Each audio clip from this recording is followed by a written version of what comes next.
Hey y'all, welcome to Gadfly, the podcast about third parties, fringe candidates, and just generally weird American electoral history. I'm Dusty Wilson. I'm Una O'Leary. And this is a fun time. I'm currently abroad from Chicago. Not going to specifically say where because I got privacy, but let's just say Ohio. And you can easily play a game called How Many Trump Flags Have You Seen Today? AKA, How Many People Would Kill Me If the Option Was Given? Oh, no. Yeah. But the town I'm staying in is about as crispy as it gets. And so, things should be fine. So if the sound quality is a little different than our usual B+ level, like not professional podcast studio, but not in a garage with bad acoustics, that is why. So I think we can just dive on in. I don't really have too much extra news of stuff going on. I feel like the extra news is that a part of this podcast, and now I read the news and I understand what is going on when they mention like, hey, this bizarro district attorney is being extra fascisty. I'm like, hey, I know about that person. I wish I didn't. I miss my ignorance. It's very much like those sunglasses from They Live. I don't know if you've ever seen that movie.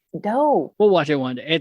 It should be terrible. It's actually great. It stars a professional wrestler acting his ass off, but the general twist is he discovers a pair of glasses that when you put them on, you can see the subliminal messages in marketing. Also, you can see which people are aliens and which aren't. This sounds amazing. I would absolutely watch this. Truly bonkers. So yeah, I'm sorry that has happened. But hey, today's actually going to be a relatively fun episode to talk about. It's an episode of minimal consequence of people making bad decisions and us being able to laugh at them. Yay! So I think the best way to start is just with a question. The internet, is there anything it can't do? The answer is yes, there's many things it can't do. But for a period of time after the dot-com bubble, when people started picking up the pieces and feeling optimistic about what could happen again, people kind of started to think, hey, we might actually be able to make things work here because we've learned our mistakes. And they did, right? And the internet's been perfect ever since. It has not been used to manipulate human nature in any way, shape, or form. But one of the big questions that started coming out in the late aughts is, can we shift federal elections online and just have entirely online voting from here on out? So a big appeal to online-based voting is that based on findings from Estonia, the country that has been doing online voting for the longest, has noted that it's far cheaper than most other forms of voting. It's also hypothesized that the ease of voting online will make people more likely to take part because you don't have to take off time from work. You don't have to wait in line potentially for hours. You don't have to spend money to get to the polling location. You just open up your phone, go to the voting app, and you're good. However, it's also noted that internet-only voting would make it harder for people unfamiliar with technology to vote, let alone people with unreliable internet in rural communities. It also assumes that everyone has internet access. The Pew Research Center has been tracking internet usage and access since 2000. And in 2008, when this movement had its most momentum, they found that 75% of Americans had direct internet access. Today, that number is around 93%, with 15% of those people only having access via their smartphone and no other way. So this means about 7.5 million Americans qualified to vote would be disenfranchised if polling stations weren't also readily available. But the argument is, overall, the number of people who take part in elections is bound to rise. Okay. However, a study by the University of Zurich in 2017 has noted, quote, initial, often wildly exaggerated hopes of immense turnout increases have clearly not materialized. And this is based on a series of small-scale test runs of this system in the United Kingdom, Canada, Switzerland, Estonia, and small districts here in America, where they noticed there really wasn't that much of an increased turnout. Estonia in particular found in 2007 that online voting increased voter turnout in wealthier communities, but decreased voter turnout in poorer regions. So it was a wash in numbers, but some people were definitely disenfranchised in the process. Yeah. Since 2007, Estonia has continued with online voting during the early voting period, but is strictly in person on election day to make sure that everyone at least gets a chance. And at least for in person, there might be shorter lines if everyone's voting online ahead of time. Oh, that's a good point. But it should be noted that tech experts across the board have noted the biggest problem with online voting is that no one has figured out a way to make it 100% secure. Estonia's system in particular has had a couple dozen vulnerabilities pointed out to them, with some claiming that it was embarrassingly easy for them to break into the system and change votes however they wanted. One of the groups that found this was the Estonian Pirate Party, which is a tech-based political party that technically exists in America. They have one candidate running this year. I mean, okay, nerds, we get it. Quit flaunting. Look, if you can do it, choose evil. That's all I'm saying. So So it's not a perfect system. It's one of those sort of like tech futuristic cyberpunk things that on its face sounds really, really good and convenient, but in practice, no one's figured out a way for it to actually work. There I'm is also going to be the unpopular opinion as well and say, like, I like going to vote in person. It's that, like, you know how in economics we never account for the irrational actions of man, and I feel like that's part of it for me too. It's like, no, I kind of like going to the random ass lobby of a high rise. Yeah. And just interacting with my fellow citizens for a moment. You know, I feel the same way, but I also would probably feel different if my average wait of time to vote was more than 10 minutes. You know, I've never had an experience where I'm waiting in line for hours. At most, the closest I came to that is the downtown Chicago early voting site, but they have that place so well run that the lines are around the block and you're in and out in 30 minutes. Yeah. But I do love that feeling of tradition. You know, you go into a church or a community center, or in one case when I lived in North Center, into a bar that is seldom used and might be a crime front. Hey, boss, what you want me to do with these ballots? You let them vote how they want to vote. We're not evil. We just sell meth to children. Yeah. Hey, this is a democratic process. Honor it. Yeah, and so, you know, it's not a perfect system. There are probably ways that we'll improve it in the future. And online voting, I mean, we're still testing it out. It's usually done in small scale in certain municipal elections or things that aren't going to have humongous consequence if things go wrong. You can like turn around and do a really quick revote. Yeah, it's great as an option. Exactly. But we're still pretty far away from it being an across the board thing that we do. So sure, online voting of federal elections is a long, long way from becoming a thing. But maybe we can think smaller and see how that goes. Why don't we see how this process goes for, I don't know, like primary election? And not for the major parties. They're too kind of screwy right now with the way things are going. How about we make a political party where online voting ultimately decides the party's candidate and only online voting? So Dancing with Stars, where I get to text in my favorite candidate. Oh, they wish they had the budget of Dancing with the Stars. No. Una, what could go wrong? Oh, no. So the very first attempt to do this was done in 2006 with a group that would call itself Unity08. The group was founded as a political nonprofit organization by 5 political centrists. On the nominally left, you had Jimmy Carter's chief of staff, Hamilton Jordan, and Jimmy Carter's White House communications director, Gerald Rothschild. On the kind of right, you had Gerald Ford's staffer, Doug Bailey, and political consultant to Roger Ailes, Jim Jonas. And to round things out, you need an independent. And they ended up getting the most prominent independent that they could get, former governor and future senator from Maine, Angus King. And they all came together with this idea of starting what they would call the Unity movement and declared that they would nominate a presidential ticket for the 2008 election that would solely be decided online. They would release their goals through what they called the minimalist mission statement, of which I can directly quote because it is short and simple. Our ultimate goal, effective governance. Our values, pragmatism, civility, inclusion, compromise, transparency. Our complaint? Current political dynamics are polarizing around issues of pride, culture, and ideology, while issues vital to the long-term welfare of the nation are ignored and left to fester. I'm going to take a break on that because it's some pretty words for saying their ultimate goal that we should not be paying attention to things like civil rights or abortion or the LGBTQ community. We should be focusing on things like capital gains tax, the economy, things that are like really going to mean something long term, not whether or not you can get married or live in a society. I mean, you had me at 5 centrists, just so we're clear. Yeah, it's a theme. We'll keep it at that.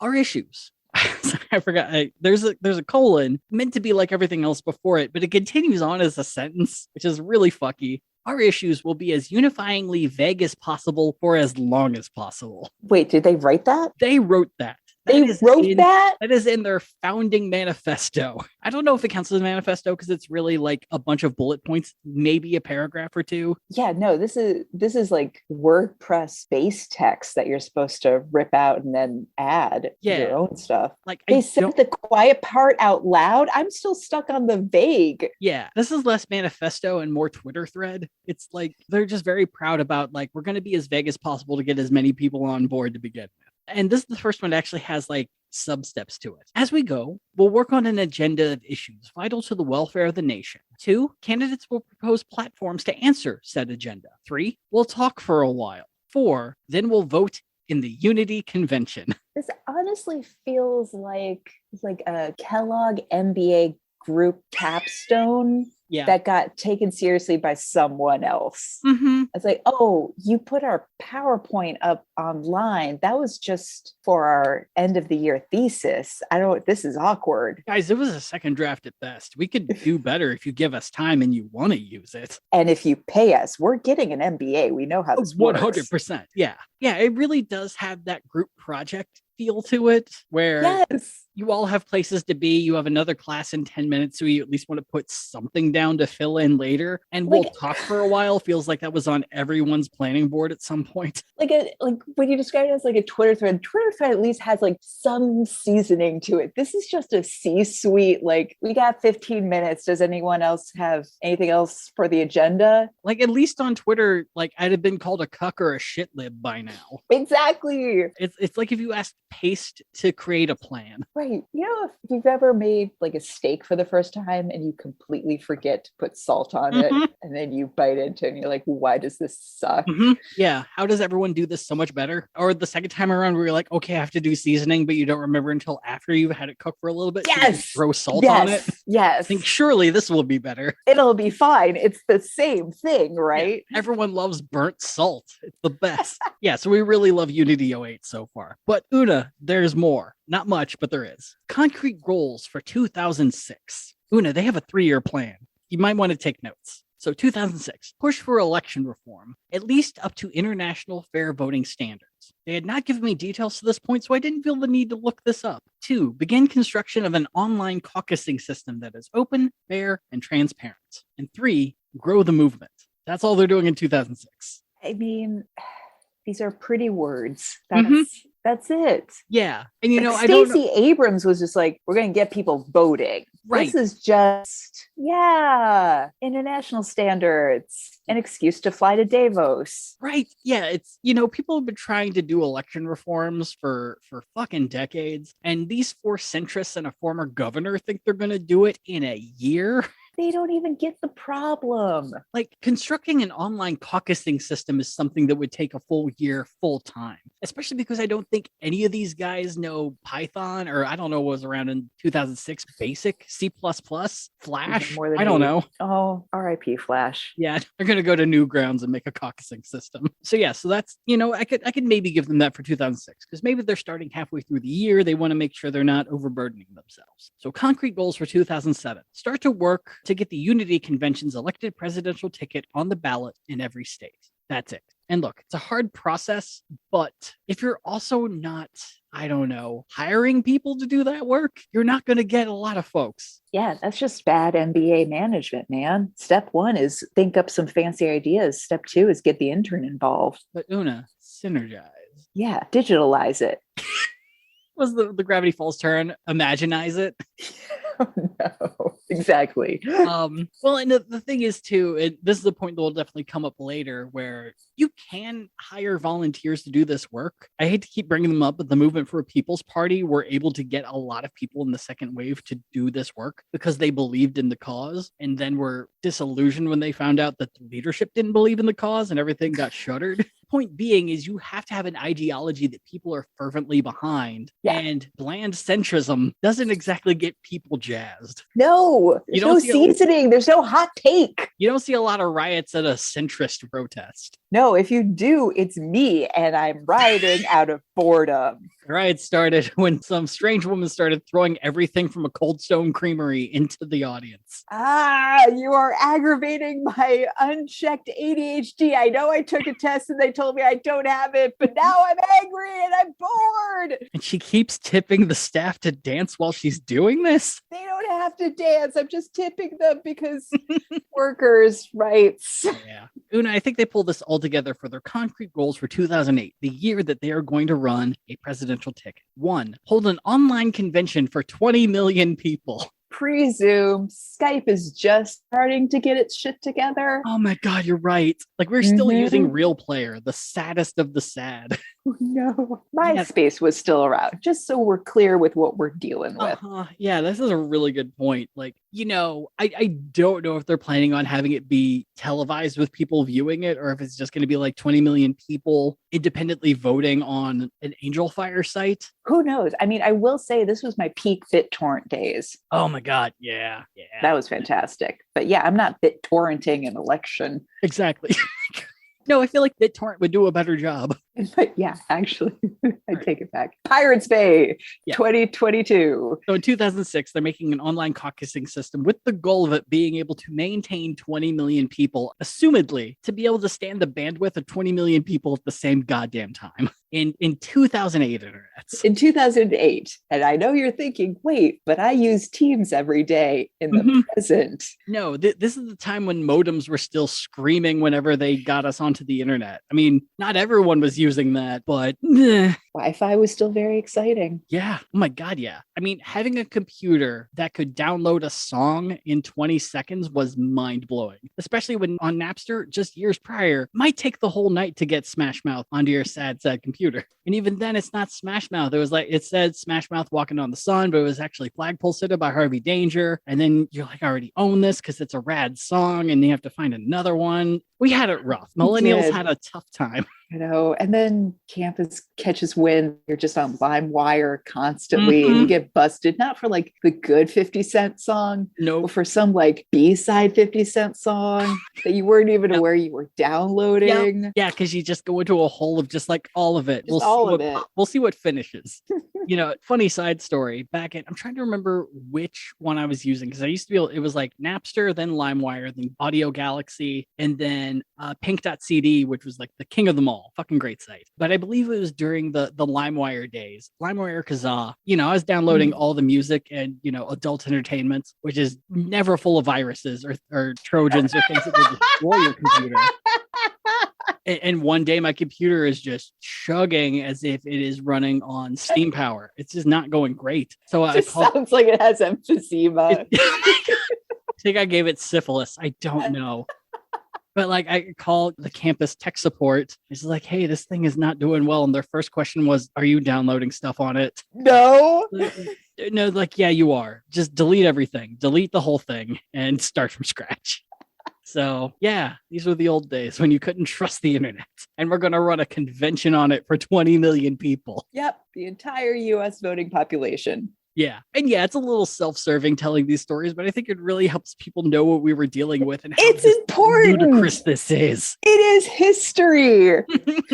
Oh yeah, so that was step 1. Step 2, vote with the system's secure and mathematically fair voting algorithm, which blows my mind because I figured fair would be one vote is one. What mathematical algorithm do you need for it to be fair? I think, again, in the history of placing this within the context of, like internet use timeline, is that it's like, oh, back in the innocent days when we thought the algorithm was a good thing. Dude, we're still in those days.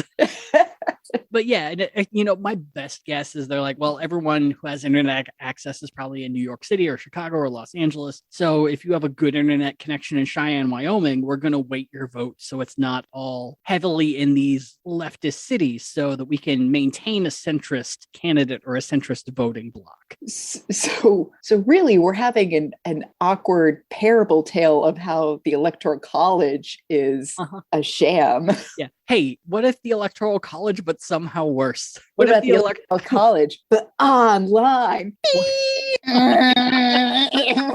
What if the Electoral College was run through Friendster? Yes.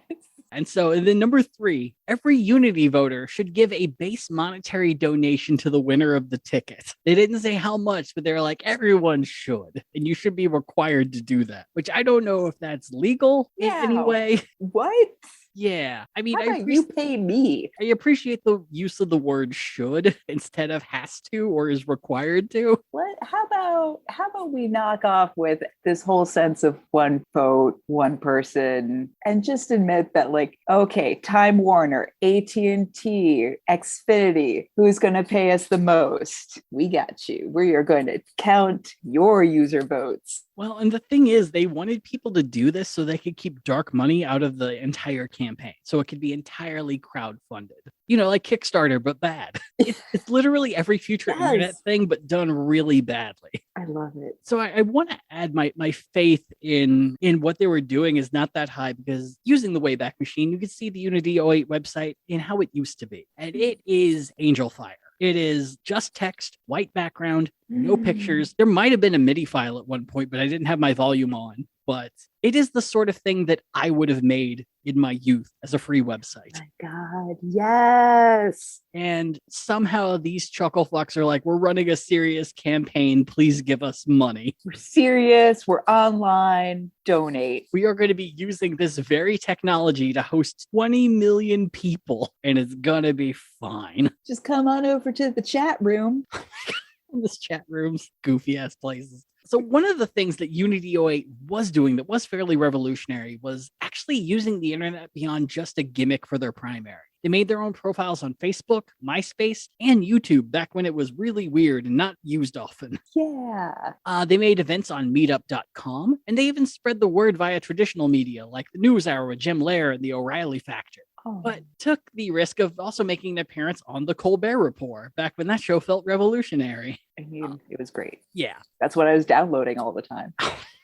So I didn't have cable. So during the interview with Stephen Colbert, the Unity08 announced to the audience that they were going to be running a poll on their website as to whether or not Stephen should run for president.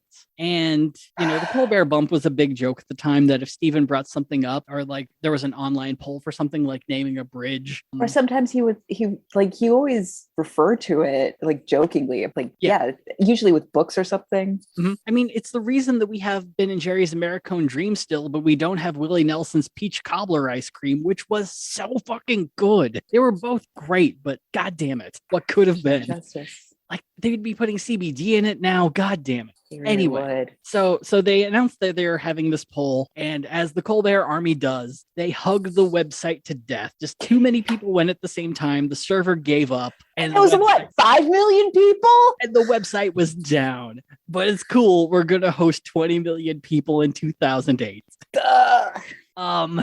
Yeah, so really great signs here. But where they made their biggest move was who they brought on to their advisory council. There was Angus King, but they also brought on former governor of Massachusetts, Bill Weld, who we all know as the Libertarian Party's biggest dividing factor, basketball business meme Mark Cuban, and Law and Order star Sam Waterston. Oh, Sam. Sam would often pull double duty as the spokesman of Unity08, doing various interviews and just having that voice that melts butter. So going into 2007, Unity08 would release their plan for how candidates could be nominated. First, delegates had to verify their identity and prove that they were registered voters. And remind you, this is 2007 internet, where things take a while. Mm-hmm. So this is just for delegates. If you want to vote in the convention, you have to prove your identity and that you're a registered voter. If you're wanting to run as a candidate, you have to verify your ID, your voter registration, and present to Unity08 a hard copy petition signed by 100 registered voters that are supporting your candidacy. However, if someone wanted to draft a candidate, which is when you say, this person isn't running, but I would really like them to, then the person who is running this draft campaign would supply their basic information, their own info as the principal support of the drafted candidates, and also supply a hard copy petition of 100 signatures for the candidate that they want to run for president, who may not want to run at all.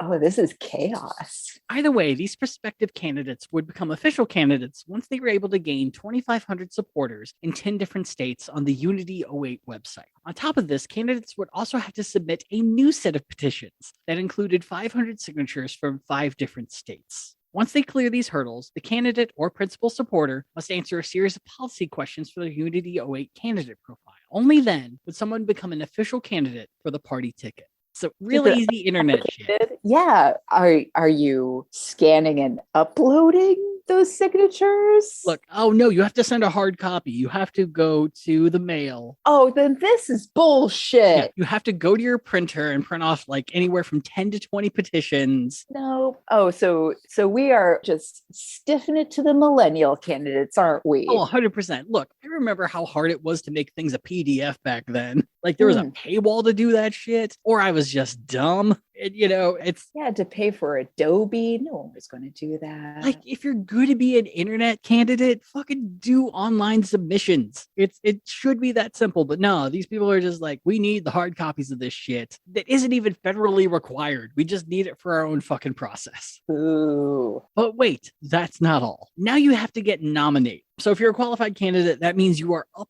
for nomination. So to officially be nominated, it kind of depends on how many people have official candidate status. If there are more than 15 people, then there is a qualifying round where delegates will vote on everyone who has become a qualified candidate. And then the top 10 vote getters move on to a second qualifying round. However, if there are fewer than 15 people who are able to get this candidate status, then they all automatically move on to the second qualifying round, which becomes the de facto only qualifying round.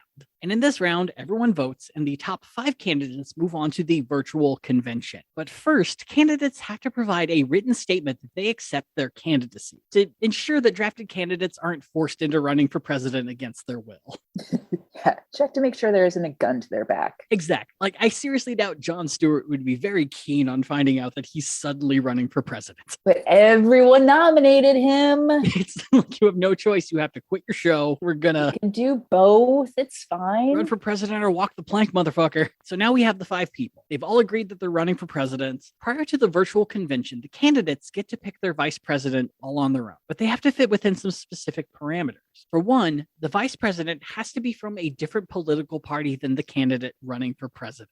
And the Unity08 Rules Committee get to be the final arbiters of party affiliation if you're an independent. What? Yeah, they are so diehard about this being a centrist ticket that you have to have people of opposing views as president or vice president. Like Aaron Burr got to do back in Thomas Jefferson's days. It went so well. So finally, once all that's done, we get to the virtual convention with 20 million people, presumably. Every delegate gets a vote, and a candidate only wins after getting more than 50% of the vote. So I don't know how the algorithm falls into this, but whatever. So the vote goes by rounds until you hit the 50%, with the candidate getting the least number of votes in each round removed from the ballot.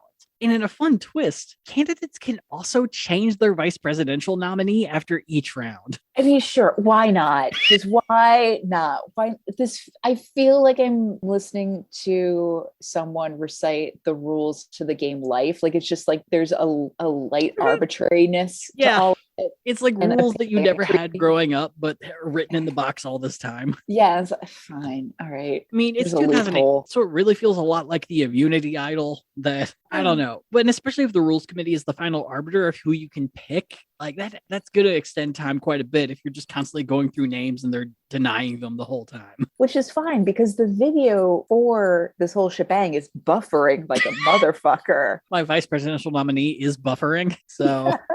they'll do the job that's expected of the vice president. Just don't unplug. God damn it. The vice presidential candidate does have trouble if someone is calling on the line, so we might have to reset every once in a while. You try blowing on the modem. God damn it. Either way, once someone hits 50% plus 1, you got a ticket. And they're going to be the people running for Unity08 in 2008. But kind of one of the fucky things is that Unity08 already had a favorite before this whole ordeal even started. You know him. You probably don't like him, but he's the vote king of American Samoa himself, New York City Mayor Michael Bloomberg. Oh, peak this crowd, this C-suite going for its own. Yeah, I think it's really kind of hard to really explain how obsessed people were with Michael Bloomberg at the time, that he just left the Republican Party after leaving the Democratic Party and was viewed as the paragon of independence. And just like every other mayor of New York City, he was just bad at his job. Yeah. I don't care if he only got paid $1 for it. He still sucked. Yeah, he still blows immensely. However, Bloomberg would end up shutting this idea down in December of 2007. He was asked if he was going to run for president in 2008, and he said, quote, I intend to be mayor for 925 days, which I assume is the amount of time left as his tenure of mayor. Yeah, I guess so. So Don't make me do math. I know.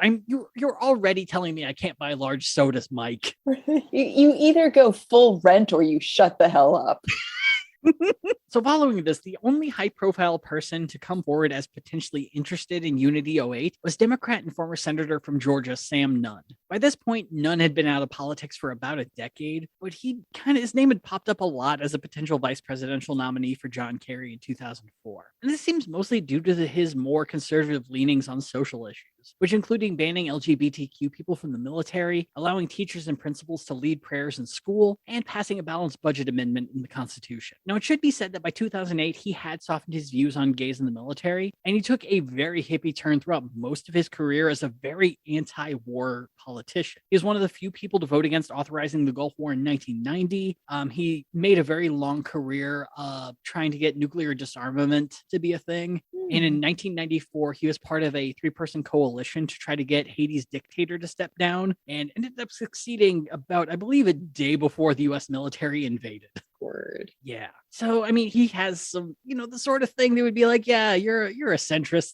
Let's run you. Yeah. But also Sam would ultimately decide to not run and endorse Barack Obama in the Democratic primaries. But that might also have a little to do with Unity08 gaining a very prominent nemesis, the Federal Election Commission, or the FEC. Ooh. So the FEC had a bit of an issue with Unity08 because they were advertising themselves as a future political party, but had registered as a nonprofit organization, essentially meaning that they don't have to fill any campaign finance information or report to the FEC during this whole time. Yeah, because future Unity can deal with that. Yeah, it's future Unity problem. So in July of 2006, the FEC sent an order to Unity08 saying you must at least register as a political action committee. Unity08 would respond to this by asking the FEC if they could just wait until they at least had a presidential ticket in 2008 and then super promise we're going to register. Oh my God.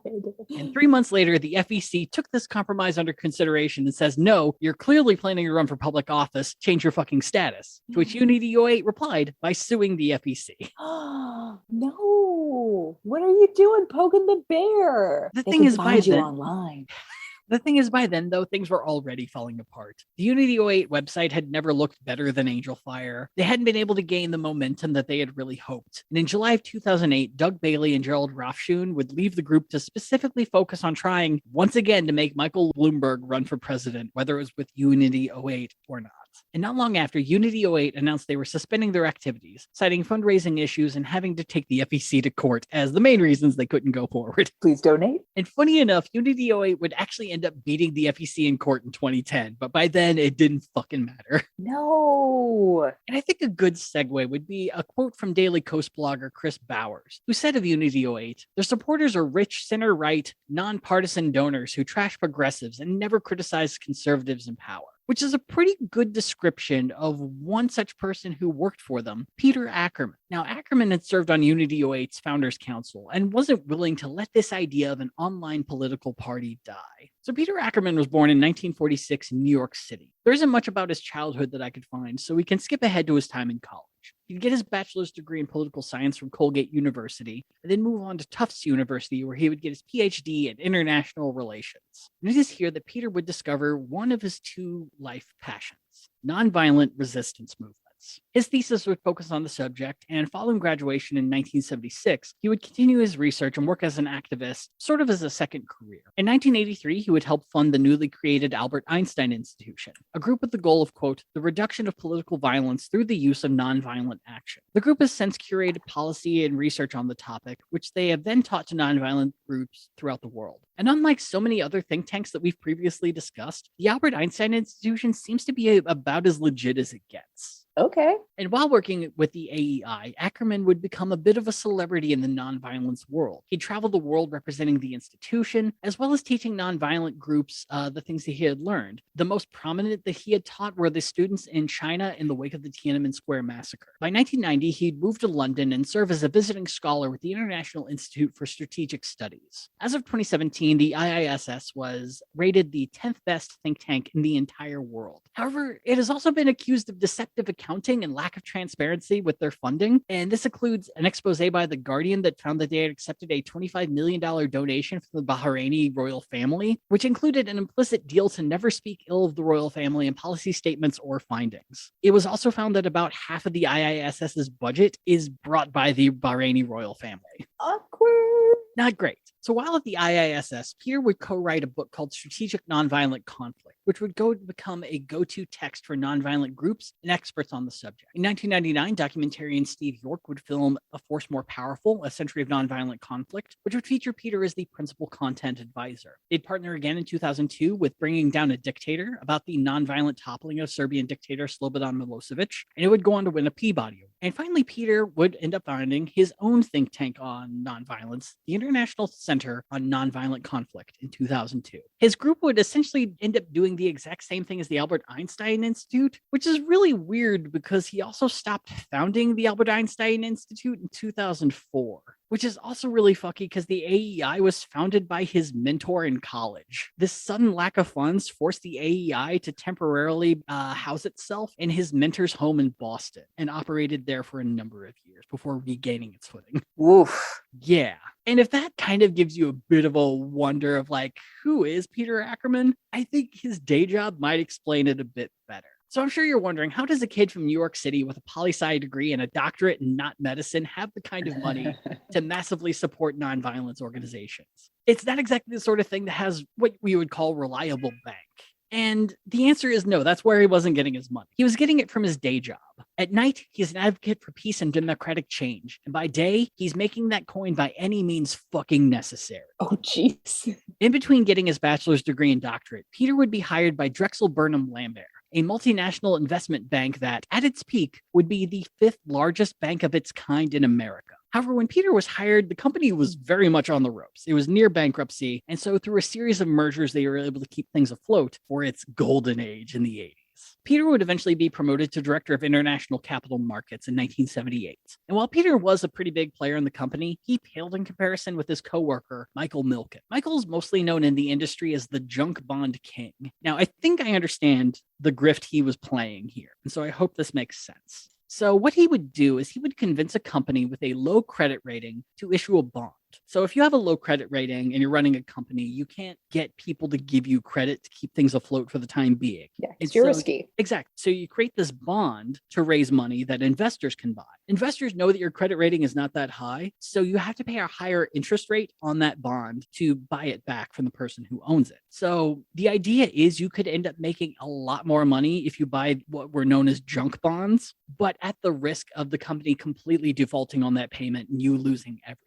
So what Michael did is he would go to these companies, convince them to issue these bonds, and on the back end, he would have Drexel, Burnham, and Lambert underwrite them, essentially promising that the company would have full liability if the bonds failed. And when it came time for these companies to pay, Drexel would issue what they called a highly confident letter to ensure creditors these companies were good for the money. And the credit that this letter would eventually have, a lot of people viewed it as good as money. So if you promised them these companies had the money, they wouldn't ask. They would just assume it's fine and let things keep going. Yeah, it's like, oh, it's a junk bond, but listen, it's vouched. Exactly. It's like when someone who's cool brings a really douchey ass friend. It's like, well, look, he came with Steve, all right? So I know he gets handsy, but like Steve brought him. Steve's a good guy. And if you want an idea of what Michael Milken looks like, he kind of looks like evil Peter McNichol. And so essentially he guaranteed that these junk bonds would never default, having just this constant influx for all of his investors. Another thing that these highly confident letters would do is it would help the people who were investing with Drexel, Burnham, and Lambert do hostile takeovers of other companies. Oh, Lord. And so they wouldn't have to prove that they had the money to buy all the stocks to take over the companies. They could just say, we have the funds. Here's our letter guaranteeing it. And since it had become as good as gold, they didn't question it. And essentially be like, it's just going to be easier if you just sell and give us a good deal. It's going to be a lot harder if we just have to buy all the stock and throw you out. So this didn't work all the time, but it did end up working for the hostile takeovers of MGM by Ted Turner and Nabisco by Kohlberg Kravis Roberts. And by 1986, these tactics had been able to net Drexel Burnham Lambert a profit of $545.5 million, or $1.1 billion today. Whoa. And of that 545.5 million, Michael Milken got to keep 295 million, more than fucking half. No. At the time, he set the record for the highest salary an employee had ever received. So during his the worst. And during his tenure with Drexel, Peter Ackerman would end up netting $300 million in salary during the time he was there. That is until the feds got involved. Because that whole thing of convincing companies to issue junk bonds with the promise that Drexel would underwrite them, that's kind of a mix of insider trading and securities fraud. Oh, so there might actually be a checks and balance for all this shady piracy? Oh, there was a check. Michael Milken would end up serving 2 years in jail and got his securities trading license suspended. Other investors at the firm were also dinged for insider trading. On February 13th, 1990, the CEO of Drexel got a call from the Federal Reserve Bank of New York and the SEC. And they told him, hey, unless today you file for bankruptcy, before the markets open, we are showing up at your office and seizing all the assets. So basically, they went up and were like, hey, we don't have to seize all the assets. It would just be easier if you went bankrupt right now. Yeah. And shortly thereafter, the board voted for Chapter 11 bankruptcy. Drexel Burnham Lambert became the first Wall Street firm to be forced into bankruptcy since the Great Depression. And Peter Ackerman was fucking livid at the SEC for what they had done to his good friend Michael. Oh, for fuck's sake. Yeah. You did a bad thing. I support nonviolence, but you're pushing it, SEC. This guy was just making money in an underhanded way, and I was benefiting. Fuck you. Funny enough, Peter would also be sued in civil court by the Federal Deposit Insurance Corporation, or FDIC as we know them today. They are the insurance commission that ensures that if a bank goes under, your money's okay. Yes, they're the people after the Depression and the bank runs were like, whoa. We got this. Calm down. So Michael would end up settling to pay $73 million to the FDIC. Not nearly enough. And weirdly enough, right after that, he moved to London.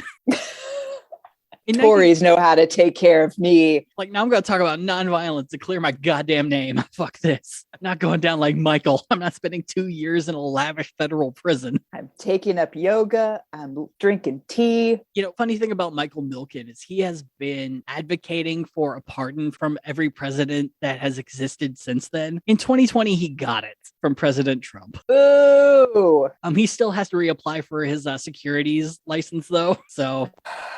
Anyway, so in 1991, Peter would go it on his own and founded Rockport Capital and Crown Capital. Not much notable seems to have really come from this. Nothing bad, nothing good. I assume that it's just been a fine business that's allowed him to accrue his wealth higher and higher since he founded them. But in 2005, he did try to make a bid to buy MGM, but it failed. And at some point, he also moved to California. I really can't tell when, but I know it's at least by 2003 because that's when he sued the state's tax board over $5 million he didn't think he should have had to pay in taxes. He would end up losing this. And weirdly enough, wrote a bill for the California Assembly to introduce that very specifically would give him $5 million. It didn't pass because people were like, Peter, this is clearly for you. We're not going to do this. No. But in the grand scheme of things, $5 million wouldn't end up being that much money. This is because in 2005, the U.S. tax court had started to look into Peter's attempt to buy MGM and found some weird things that happened after he lost. So Peter's trying to buy MGM, loses to a guy, but finds out that there's a parent company that's been,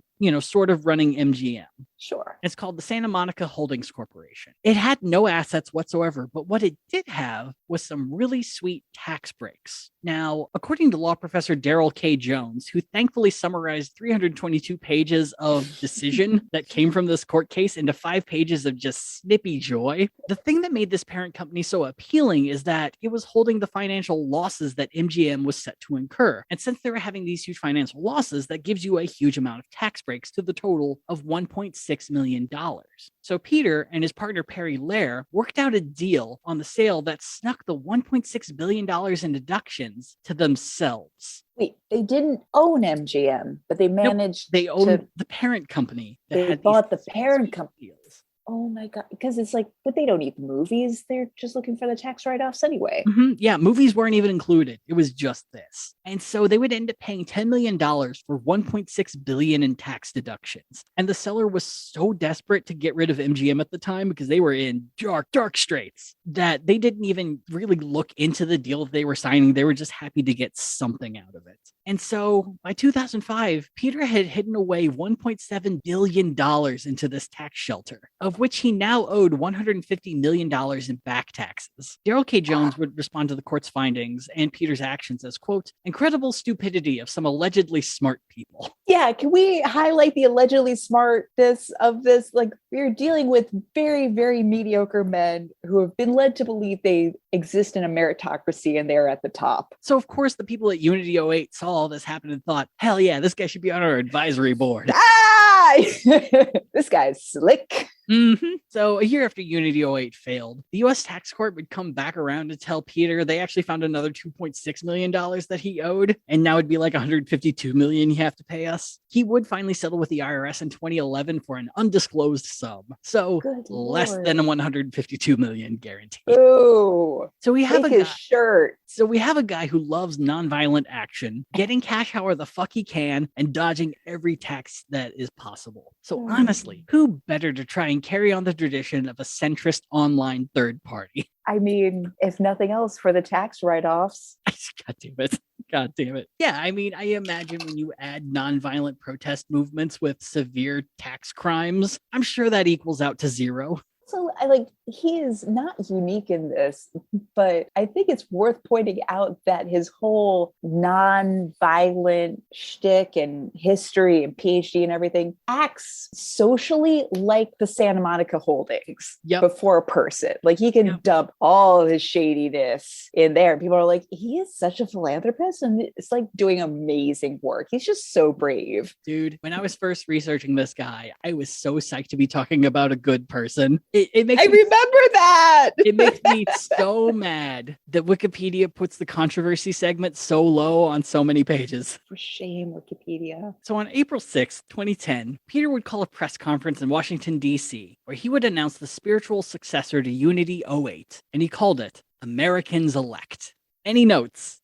I mean, did my pulse race? No. Is it still beating? Sure. Fine. Perfect centrism. I love it. Now, Peter did kick things off a bit different than Unity08 did. For one, he premiered with a very well-designed website for the time. I went to the website back then. I'll say now I took part as a delegate at the time. I was very excited about it. It seemed really cool. And the website was functional. It was way better than Unity08's by a long shot. So good start there. And second, while Unity08 left most of the speaking duties up to the leaders and Sam Waterston, Peter made sure that only 2 people would be the public face of the movement, and it would not be him. There with him introducing the party on day 1 was Khalil Bird. And Khalil and Peter had some pretty close similarities. Like Peter, Khalil got his bachelor's in political science, but instead of Colgate, he got his from Morehouse College. He would then follow this up with a Master of Public Administration from Harvard. Like Peter, Khalil got his start as an investment banker working for a doomed company full of crime, spending his first 3 years in the working world at Lehman Brothers. Oh, no. But by 1995, Khalil seemed to have enough of that and took a wildly different path.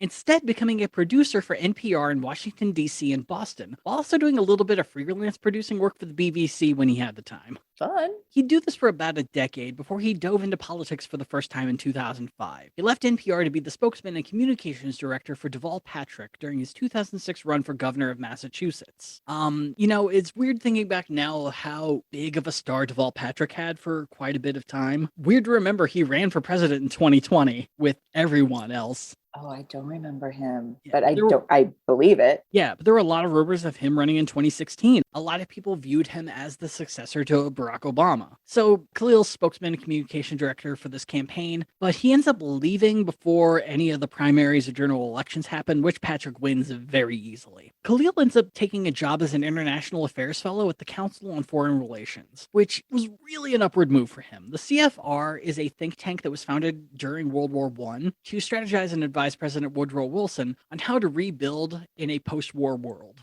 Ooh. And since then, they have become the go-to think tank for the majority of presidents. Khalil stayed at this job for 2 years, then came back to serve in Deval Patrick's office as the director of gubernatorial appointments. And by 2010, he agreed to become the co-founder and CEO of Americans Elect. So with Khalil, you get someone with a mix of political experience and policy. For the other face, I mean, you need someone that you can implicitly trust. Someone that you've ideally known for, I don't know, maybe decades. And, I guess Peter really doesn't have any choice but to hire his son, Elliot. What? Elliot Ackerman was 30 You can years just old. say that he has no friend. Like, you can. His friend's in jail, Una. How dare you? Felons can't vote.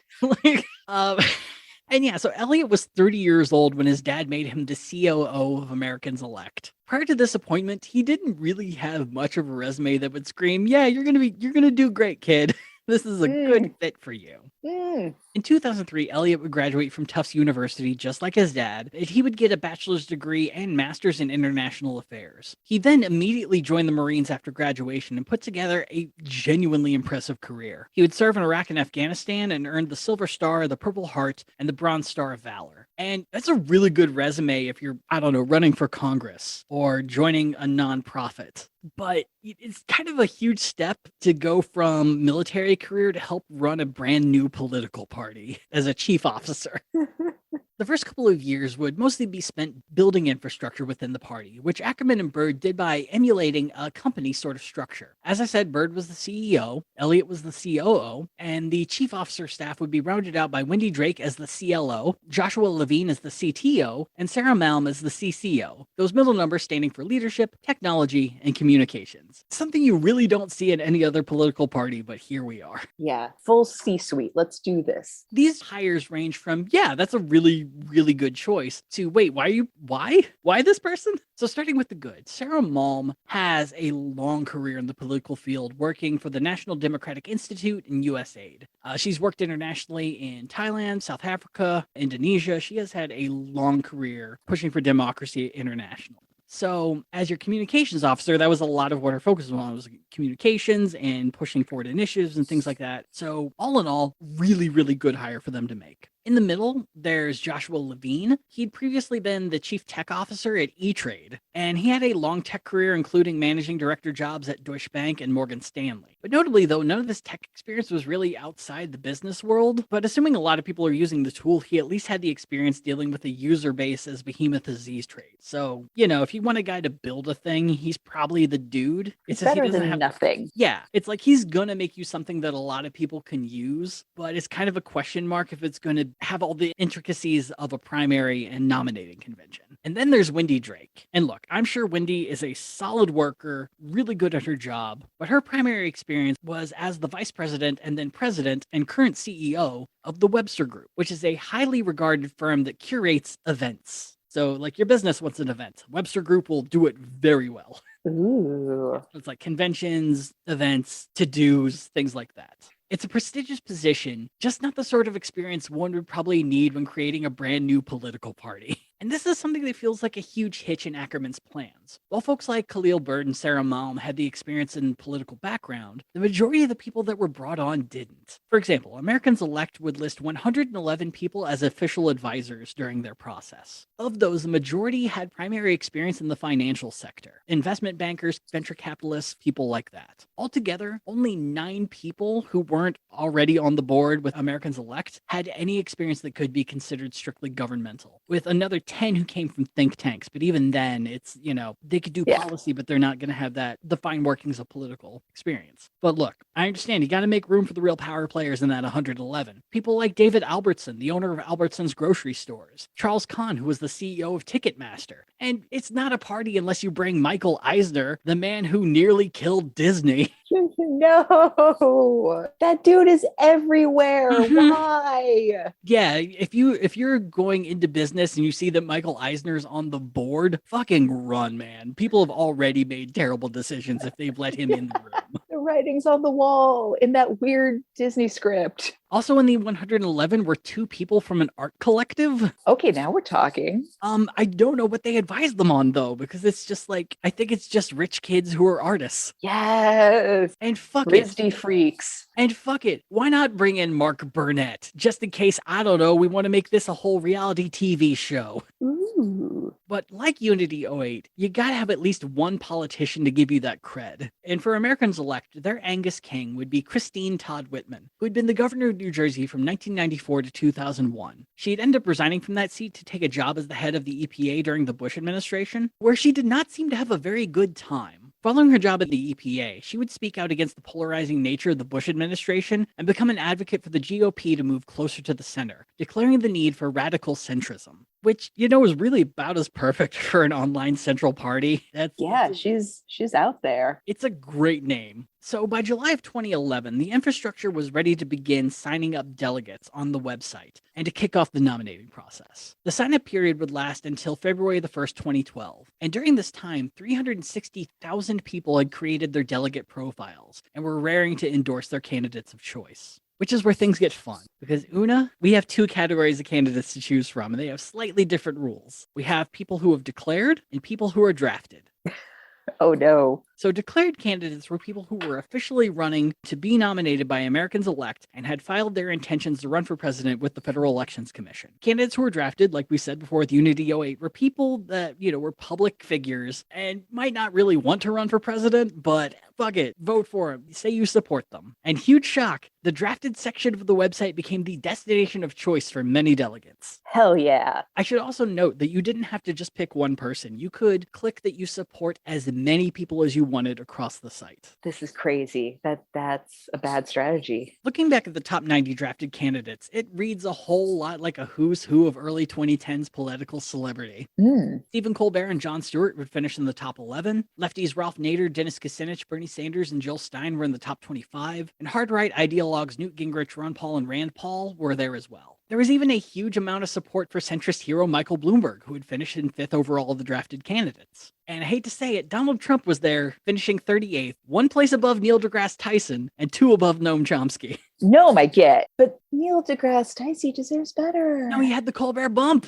He was... Oh. Yeah, it's really, you know, I hate to use the term cringe because it's really not cringe. It's just how everyone was feeling in 2012. But looking back with our 2022 eyes. Yeah, looking back, it's like, oh, most of these people would have done a bad job. Wait, so who finished first? We'll get to that. Okay. All in all, though, it's a massive collection of people who would never take this endorsement in a million fucking years. But hey, up until the delegate review period ended in mid-May, y'all are technically running for internet president, so goddamn deal with it. But the thing is, you have to leap over a few key hurdles to become a qualified candidate, just like Unity08. For one, you need supporters. To become a qualified candidate for the upcoming primary and later convention, each candidate would need 5,000 supporting delegates on the website from 10 separate states, so a total of 25,000 people. The big difference is you wouldn't have to send in a hard copy of the petitions. Just having enough supporters would count. And all of these people do have to get their identity verified, so there is that as well. They would have until June 5th to hit these numbers 1 week prior to the nominating convention. This number stood for both the declared candidates as well as the drafted candidates.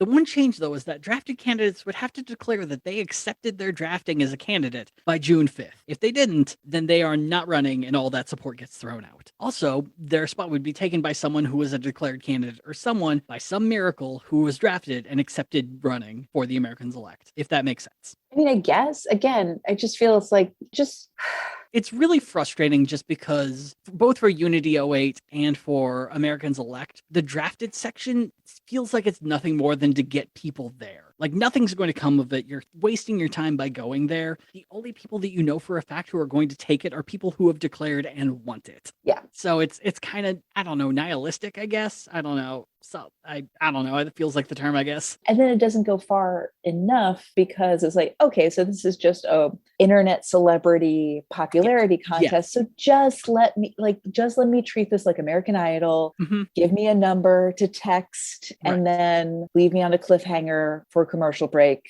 and then come back and see who's moved on to the next week. Exactly. And then there's the hurdle that no candidate could really control. One stipulation supposedly to ensure that the nomination wouldn't be won by an extremist of either side, the Americans Elect Candidate Certification Committee would have to approve the inclusion of a candidate into the primary and convention. Candidates would be immediately approved if they had, quote, served as vice president, senator, congressman, presidential cabinet member, head of a federal agency, governor, mayor of any of the largest 100 cities in the United States, chairman or CEO or president of any corporation or NPO or philanthropic org with more than 1,000 employees, were president of a national labor union with 100,000 or more members, military officer who had attained flag rank, ambassador, or president of an American-based university with more than 4,000 students. If you were any of those things, you are automatically qualified. What? Yeah, if you hit any of those barriers after you have the amount of support, you're automatically qualified as like, yes, you are a reasonable candidate and can move on. Everyone else, though, would be subject to the whims of the Candidate Certification Committee. I feel like this whole process is like, hey, what if we took conspiracy theorists' idea of a shadowy cabal pulling the strings on who you would ultimately like to see as an electable candidate? Mhm. And then what if we just LARPed it for like a full election cycle? Yep. Pretty much. I hate to say it, it was actually a really good call on their part. Of the declared candidates, film producer and white nationalist Merlin Miller would finish with the 10th highest support. Yikes. He would instead go on to run for president in 2012 as a nominee of the American Third Position Party, a short-lived group founded by literal neo-Nazis with a focus on white nationalism that was in their party's motto. So don't worry, he found his people. Yeah.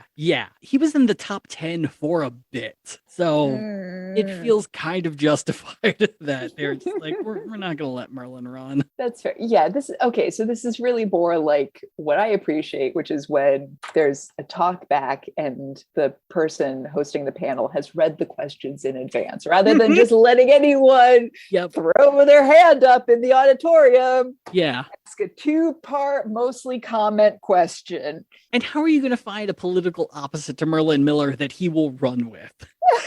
It's a fool's errand, so you might as well just stop him. Let's pair him with this trans man. That won't be really terrible for the trans man. No, it's not gonna be complete hell to be this guy's vice presidential nominee. Yeah. So after getting approval, candidates would be tasked with selecting their vice president, who by rule had to either be from a different political party or was someone who was, a balanced opposite of their ideals. And once again, the Candidate Certification Committee had final say on who qualified for that designation. Yes. So May 15th would be scheduled as the first finish line for candidates. Whomever had the most number of supporters at that day would gain automatic entry into the National Convention on June 12th. Another vote would be held a week later, essentially giving everyone else in the top 10 a chance to really kind of push and get in. And on the 22nd, the top 2 through 6 vote getters would then move on to the National Convention, leaving 6 candidates who made it through. And I think we should start with the drafted side because, quite frankly, none of them would accept the offer to run. So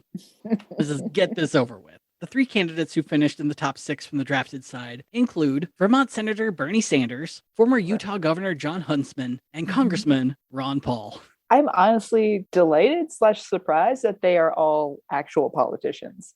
Look, the drafted side was mostly actual politicians. I think what happened was I really expected a Kanye. Yeah, oh my God. There's some like that. I think what had happened was, and I can't prove this, that Americans Elect put in a bunch of preset politicians so people wouldn't do any weird shit and, distracted people with things that existed.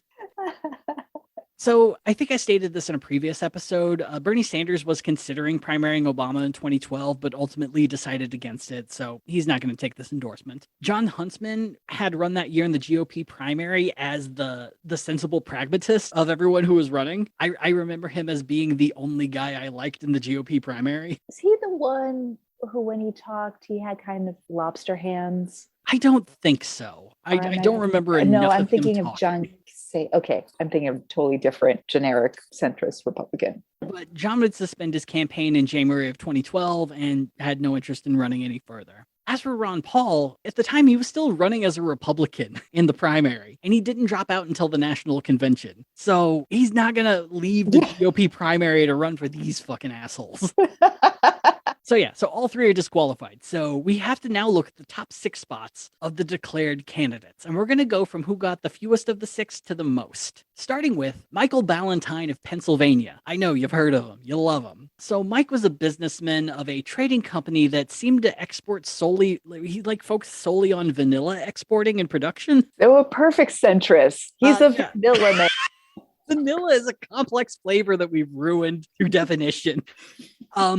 Weirdly enough, at the time, he was also the principal of the Ken Bach International School in Bac Ninh, Vietnam, which seems to indicate that he wasn't even in the country when he was running for president. Details. It's online. He chose to run as what he described as a progressive capitalist. It's kind of, I know, right? So it's kind of hard to find old platforms that people ran on, but Americans Elect had a survey that you had to fill out about the various stances that you had on each issue. They wouldn't let you elaborate on what they were. It was a multiple choice of what you thought in each issue, so things kind of come out a little more bland. Yeah, because ultimately this becomes Match.com, so they need to put you with your opposite. Funny you say that, because if you were a delegate, they had you do the same quiz, and through that quiz matched you with candidates who had the same ideology as you. That's cute. Yeah, it was cute. It's frustrating how some of the site was really good.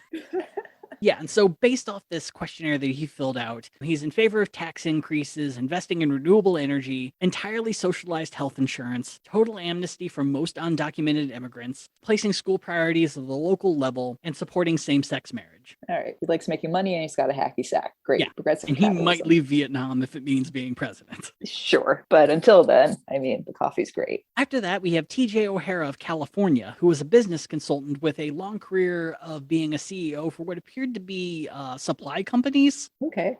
His campaign focused on spending cuts, increased drilling of fossil fuels, supporting same-sex marriage, localized school curricula, and the last I could base off the one book he released, Eschewing Political Correctness. And in this book, he declared himself the common sense czar.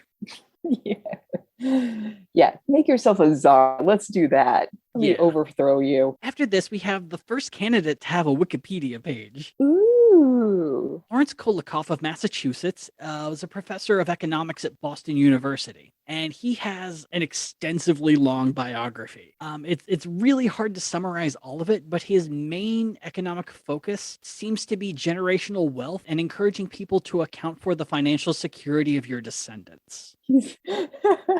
Yeah, so something that a lot of people of this generation cared about. Yeah. So he's the generational wealth candidate. Yeah. Amazing. He's also the first candidate I could tell that actually had a campaign site, sort of. He had a page called the Purple Plans, which was his way of saying I'm between red and blue. It's the Purple Plans. And each different plank of his platform had its own website. I'm pretty sure it was either Blogspot or Zanga that he was using. Not LiveJournal? No, not LiveJournal. He didn't have those little emotion penguins listing what music he was listening to or how he was feeling. But yeah, in his plans, his platform included issuing government vouchers to purchase private health insurance, ending Social Security and replacing it with a personal security account where 8% of your income would be taken out and placed in this security account, guaranteed to only be for you for when you retired. I don't know how I feel about it. Ending Social Security is always such a hot button issue, but I guess I don't hate it. I don't know. It just feels like one of those things where it's you're not actually fixing what is tentatively wrong with Social Security. So I don't trust it. And I definitely don't trust it from generational wealth man. Yeah. He also included the idea of forcing the yearly budget to take generational costs into account, taxing the use of fossil fuels, and using all of that tax money on clean energy development, localization of school curricula, federal bonuses for the top math and science teachers in the nation, and requiring literacy before being able to enter the 4th grade. Whoa. Yeah. So that's good old Larry. Following him, we have Michaeline Risley of California, who had a long career in the entertainment world, working for Disney, Amblin, Marvel's animation division, and Sega. In the mid-2000s, she would leave the industry, produce a documentary, co-write a best-selling book with Congresswoman Jackie Spear of California, and start Freshwater Haven, a nonprofit with the focus of combating child abuse worldwide. Out of the candidates, she is the first to have what I would call a really nice campaign website. It's put together good, it's got a great campaign graphic, it's just quality work. She does seem to have a ton of policy, But the Wayback Machine is only able to save her plank on economic ideas, so everything else is kind of lost to time. Oh, It's indicated by comments on her America's Elect page that she's really big into renewable energy and putting a lot of money into that. One of her more fun ideas that I found on her website, though, is that she wanted to create tax incentives for people who voted. And her main idea is that if you vote, you get a sales tax-free day on election day. I think it's cute. Yeah, it's adorable. It sounds like a pain in the ass to do, but Yeah. Think of the retail workers. following her, we have our first professional politician of the mix, Rocky Anderson of Utah. From 2000 to 2008, he was the mayor of Salt Lake City, and up until 2011 was a registered Democrat. He stated that he left the party due to them being, quote, a gutless, unprincipled party, bought and paid for by the same interests that buy and pay for the Republican Party. Damn, okay. His tenure as mayor could be described as probably one of the most progressive in the country. He actively spoke out against the Iraq War, wrote city laws to protect undocumented immigrants from the state, called for the impeachment of George W. Bush at least once, encouraged restorative justice programs for nonviolent drug offenders over prison, and discontinued DARE in city schools after finding the program to be completely useless. This is awesome. I'm into it. Look, they make hilarious shirts, and they have like that suitcase of pills. Yeah. Yeah, no, they taught you what drugs there were out there. It was wonderful. I got to learn what each of them did. It sounded great. So by the time he entered the race for the Americans Elect nomination, Rocky was already running for president under a different political party that he had created called the Justice Party. So this was just going to kind of be a way to, get on the ballot in other places, which he would end up doing. He was able to get the party endorsements of the Oregon Progressive Party and, I shit you not, the Natural Law Party, a party that is still somewhat active in Michigan and was how Rocky got on the ballot in Michigan. Are they nutty, or is it more like gravity? No, they still support transcendental meditation and using it to cure the world's ails. It's still itself. Got it. got it. And you know what? I don't mind saying I voted for Rocky in 2012. So I think he's a great dude. He would have probably been I think he would have been a great president, but a large number of people would have not liked him. Proud of you, Justy. I live in Illinois. What's voting for Barack Obama going to do? You know what? Yeah. I'm going to use my privilege to vote for whoever I want. And last, but never least, we have the ultimate support getter. And I'm going to keep his bio short because, Una, our entire second episode is all about him. It's former governor of Louisiana, Buddy Roemer. Buddy would become nationally famous for losing re-election in 1991 to convicted felon and former governor Edwin Edwards and supreme racist David Duke. 2012 was not what one would call one of the better years of Buddy's life. He was all in on running for president and chose initially to try to run as a Republican with a focus on campaign finance reform. At the first GOP debate, Buddy was not invited, but he did watch on YouTube, and we know this because he answered all the debate questions in the comments. Oh my God. Yeah, I don't know if it's sad or brilliant. I love that it's there for all time. Mm-hmm. It ended up being a pretty big harbinger of what was to come for Buddy. He never got more than 2% of support in the polls, and he never got invited to any debates. Oh. He dropped out of the GOP primaries in February of 2012 and decided to focus on getting a third-party nomination. He set his sights initially on the Reform Party, but at their convention in April, he would end up losing by 50% to Andre Barnett, who I believe was a businessman at the time, not a very well-known candidate, but he kicked his ass. Yikes. Which now, after that, he was like, well, maybe the modern Whig Party. They just kind of memed themselves into existence in 2012. They're using like an owl for their symbol. And TJ O'Hara ended up getting the endorsement from them. Oh, Buddy. So Buddy really needs this Americans Elect thing to work out. And quite frankly, all he had to do was survive the gauntlet that was coming. So the National Online Convention would take place on June 12th, but had the possibility of going on until the 26th. Candidates would have to hit 50% to win the nomination. The first round on the 12th would eliminate the 3 lowest vote getters if no one got 50%. The next round would be June 19th, and if no one got 50% then whoever got in third place would be kicked out. And on June 26th, the final round would be held. If by some fluky miracle there was a tie, then the Board of Americans Elect got to have the tie-breaking vote. And if the board was tied, the final vote goes to Peter Ackerman. That's not great, but here we are. Okay. It's at least a contingency. Like, they at least have a plan. Look, I think one of the better plans would be to have a contest to be the tie-breaking vote on the website.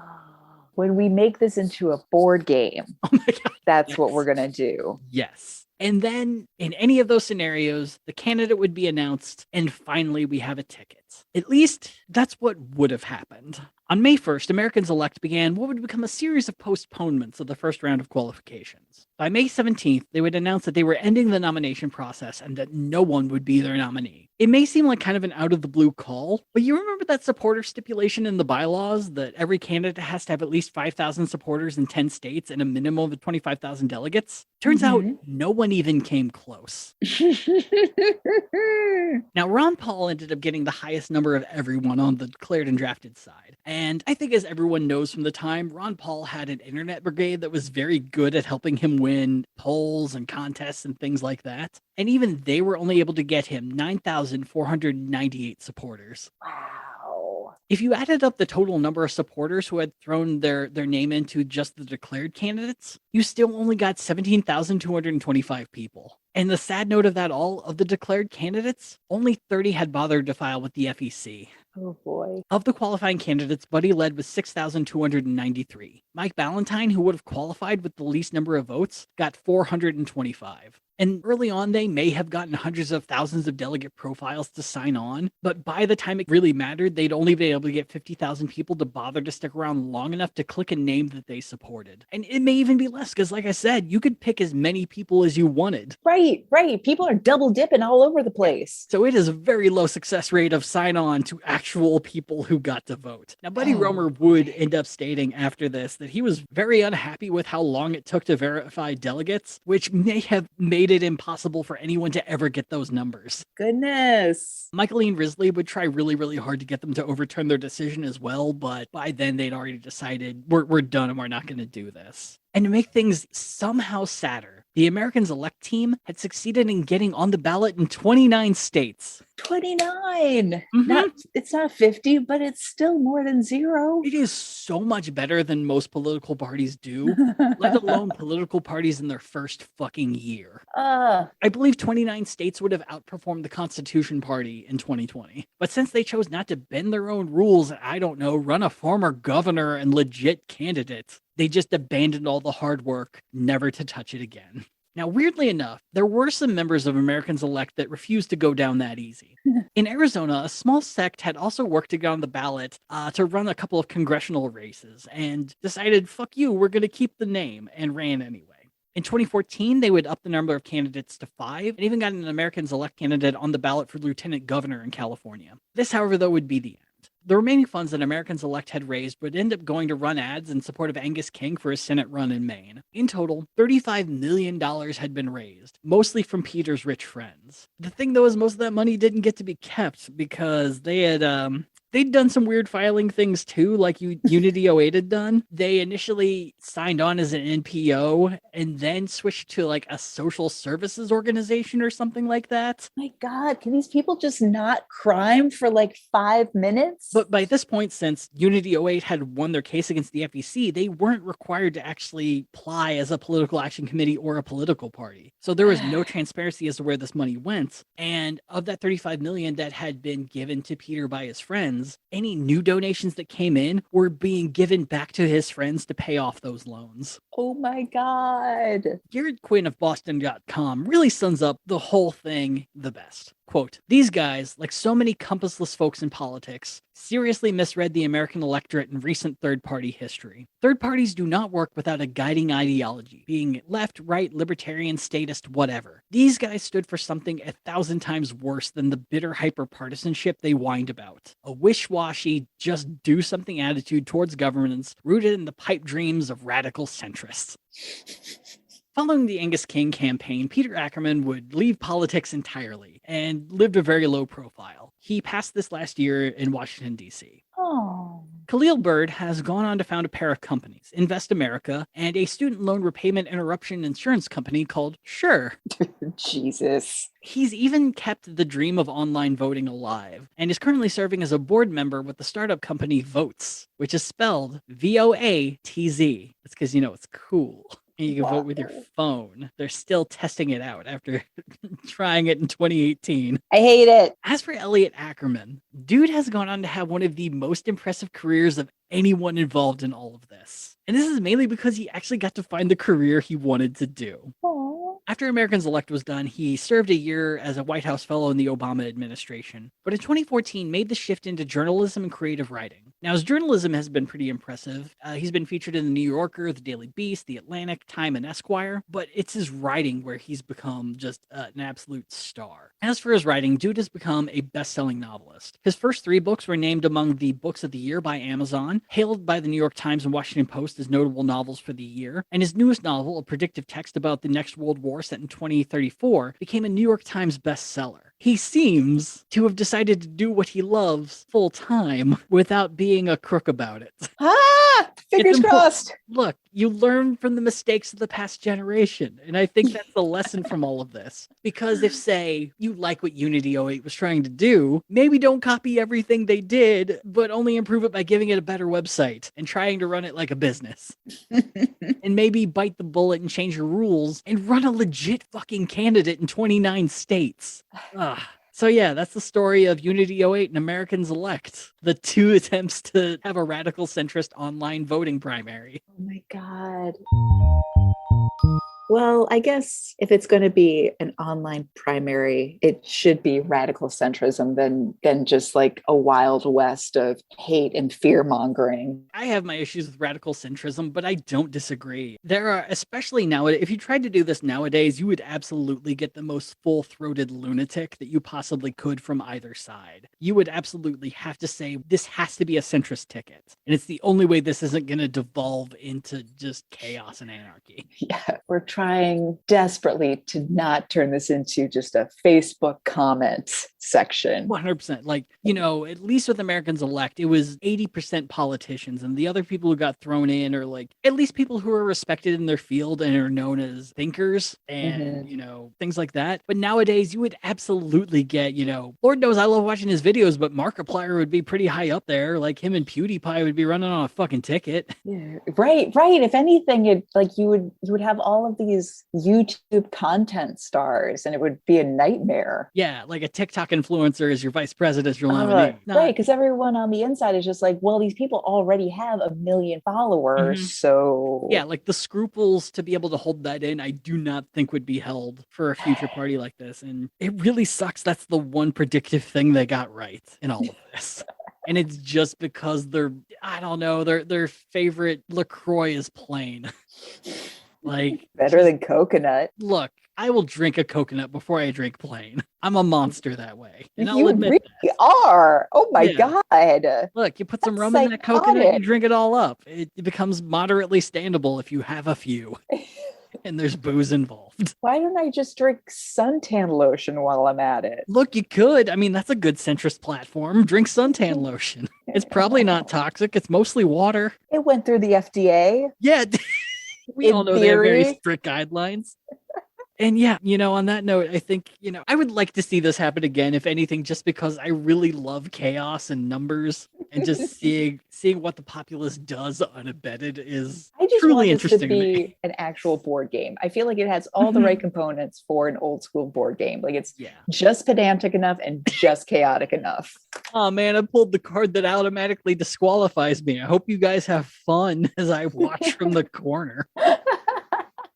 Man. Well, I guess we'll release that game on Kickstarter at some point. For the Patreon account. But yeah, thanks for joining us on this recent time travel into the aughts and the tens, a time of just a strange Wild West internet day. Yeah, Web 1.5. Well, on that note, I guess we'll see y'all next week here on Gadfly.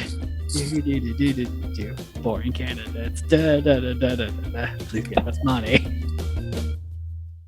Gadfly is a production of Added Serotonin. Our episodes are edited by Brianna Valentine of Rem Alternus Productions. Our theme song is Sophomore Makeout by Silent Partner, and you can find us on Twitter and Instagram at GadflyPod. Ready to level up your cosplay game? Check out the Geek Forge on Etsy. With a variety of props to give your photos that extra spark, you'll find just what you need. Hold magical fire in the palm of your hand, or take a potion to restore your mana. With a large variety of colors, you can choose your own magical flavor for your cosplay. Bring drama to your photo shoots with these vibrant props and more, all available at the Geek Forge. Are you ready to level up your cosplay?